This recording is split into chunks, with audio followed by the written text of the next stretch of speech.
Welcome everybody to this Pulse mini session on essay writing. I'm Paula and I'm a fourth year international hospitality and tourism management student from Germany. And with me is Megan. Hi Megan. Hi everyone, I'm Megan and I'm a fourth year business management student. Perfect. So today we're going to talk all about essay writing, and Megan is going to give you a wee bit of an overview of the agenda that we have today. So today's session is going to be split into two parts. In part one, we've got an introduction, so we're going to do a brief introduction on essay writing, getting started, writing your essay, research and critical reading. And in part two, we're going to be talking about actually writing your essay, structuring your essay, citing and referencing, and preparing your essay for submission. So just get started with part one.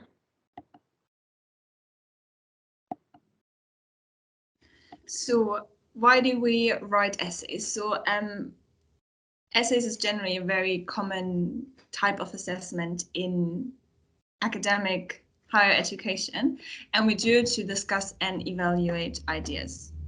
So it's really there to demonstrate kind of an in-depth knowledge that you get by reading around the essay topic, and the sort of point of writing an essay is really to develop an line of argument. So you're given a task or an issue, and you really want to demonstrate that there's a certain line of argument that you're following and sort of making a point, or a point that you're trying to make. And so similar to that kind of demonstrate an in-depth knowledge, an essay is really great for broadening your understanding of a topic. So in contrast to maybe just sitting an exam where you're kind of given a very specific amount of knowledge that you need to know, essays really allow you to broaden your knowledge and read very widely around the topic. So it's really great for just developing your own understanding of an issue. Right, getting started. So before you start writing your essay, the first thing you really need to know is you have to have a good understanding of what you're being asked to do. And what helps with that is reading through the assignment brief. So an assignment brief you get for every module, and there the module coordinator gives you all the information you need to know.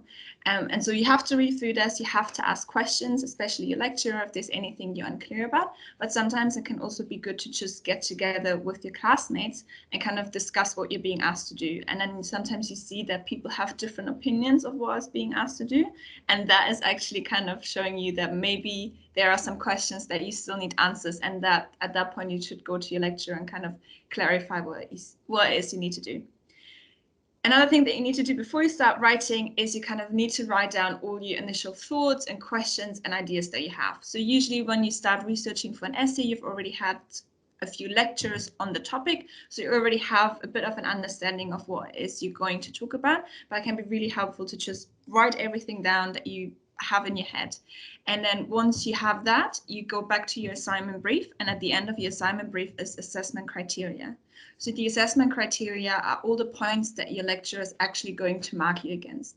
So it can happen that you might be writing this amazing essay about this topic that you were given, but you actually didn't meet all the assessment criteria, so all the points that your lecturer specifically asked you to talk about.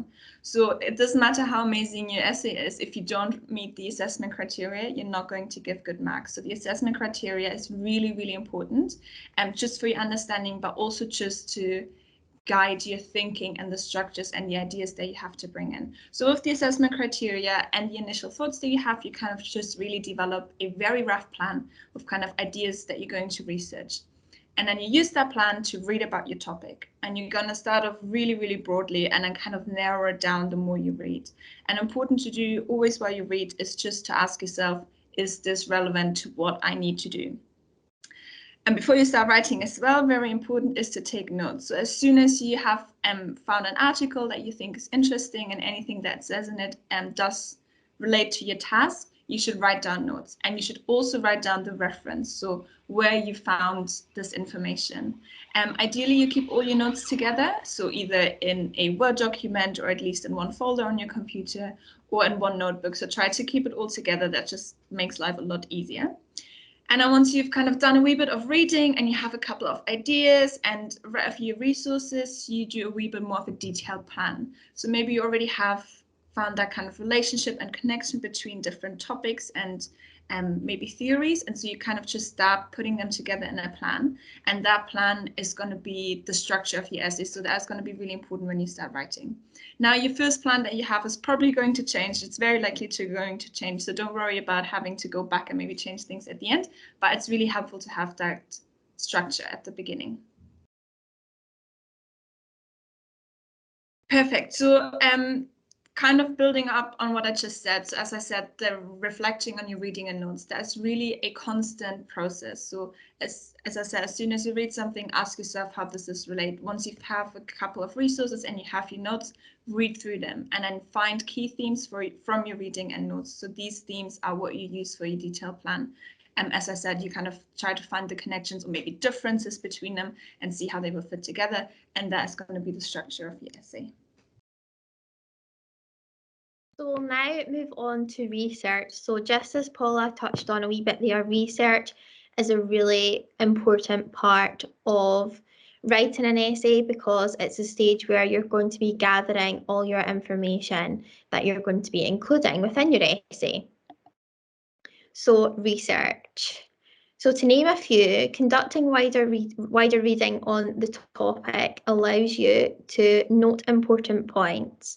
So when you first start your research process, when you're really doing that broad reading on your topic, this is when you're going to find points that really stick out to you, and these are going to be the basis for your essay.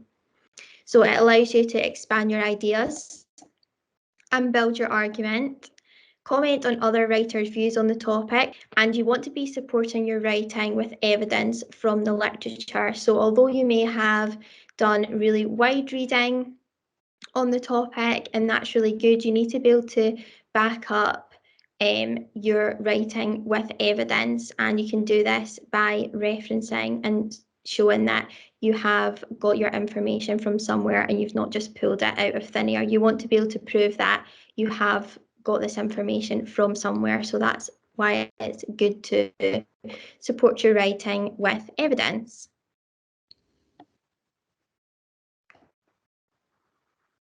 So finding sources is basically essential for writing your essay. So as Megan already touched upon, your essay is built from the notes that you take from your research. So you don't ever include any of your own ideas or opinions in an essay. You all base that on the research that you've done. And in order to write a good essay, it's important that you find relevant resources. And so we've just got a little list here of appropriate resources to use in academic writing. So that is academic journals, journal articles and textbooks, conference papers and expert reports. We'll show you later on where you can find those. But you can also support your arguments by using high quality newspapers. So that is, for just as a few examples, The Guardian, the BBC, the New York Times, the Financial Times, so really high quality newspapers, trade magazines, or maybe magazines that focus, for example, specifically on retail, or also expert interviews. And these kind of sources can be really good to support your arguments, so to give examples of what's maybe done in real life. You find these sources through databases. We're going to go into a wee bit of detail now with the most common one and the one that sort of QMU uses mostly, but you could also use Google Scholar or ProQuest as a database. With Google Scholar, you just have to be careful because not all the sort of results that you get from it, you actually have access to.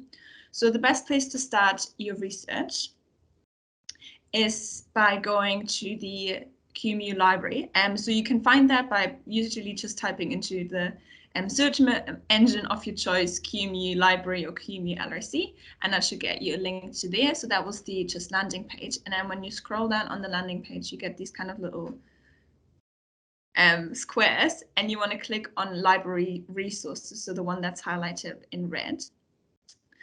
Once you click on that, that is the next page that you land on. And so the first three links that are kind of highlighted in the yellow box are the really important one. So Thales Resource List gives you the opportunity to type in the module name or module code that you're researching for. And then your lecturers should provide you with some resources there. So they should already give you sort of some starting points with resources that might be useful. So if you don't have any idea and you don't know where to start, TALIS resource list is really good because there should already be a few resources there. The library catalog is basically just all the books that QEMU has access to. So that's either paper books that are sort of in the library at QEMU campus, but it's also all the ebooks that you have access to. So if you're specifically looking for a book, that can be really good. And then the one that we're going to look at now is Discover, so the one that is highlighted in red. That is where you mostly find all your articles. So when you click on the Discover, I think usually it asks you to put in your matriculation number and password just to kind of log in and use the service. And then that is the page that you land on. When you use Discover, what is really important, and that is highlighted in the wee yellow box, is that you click Boolean phrase. And that is not automatically selected, but that is really important just as it will improve your search. And then in the box at the top, so the one that is highlighted in red, is where you put your search phrases. So whatever it is that you need to do. Really helpful for a start of search phrases, again, is your assessment brief and your assessment criteria, because it will already give you specific words and phrases that you can look for there. Perfect. And I think it's quite important to note as well, maybe not to filter your results too much, Paul, isn't it? Because that can be quite limiting. Although you want to use these filters as it's really good at finding specific resources, you don't want to go too crazy and sort of limit your search result too much. Yes, absolutely. So research top tips. So we've just got some good research top tips for you before you start your research. So address the question. So as we've already mentioned before, you need to have a really good understanding of what you've been asked to do.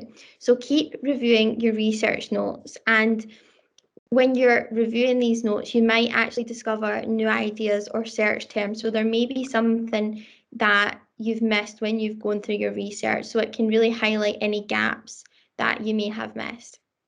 Structure. So when you're reviewing your research notes, it might also be a good idea to ask yourself, how are you going to build your argument? Are these key themes and key points being highlighted to you, or is this something that you need to go back and try and discover and bring it together? So are there any gaps in your research, and does it answer the question? So again, it might be good to, if you're at this stage, to go back and view the assessment brief or assessment criteria again, because if you're stuck with actually, does this answer the question, that might help you.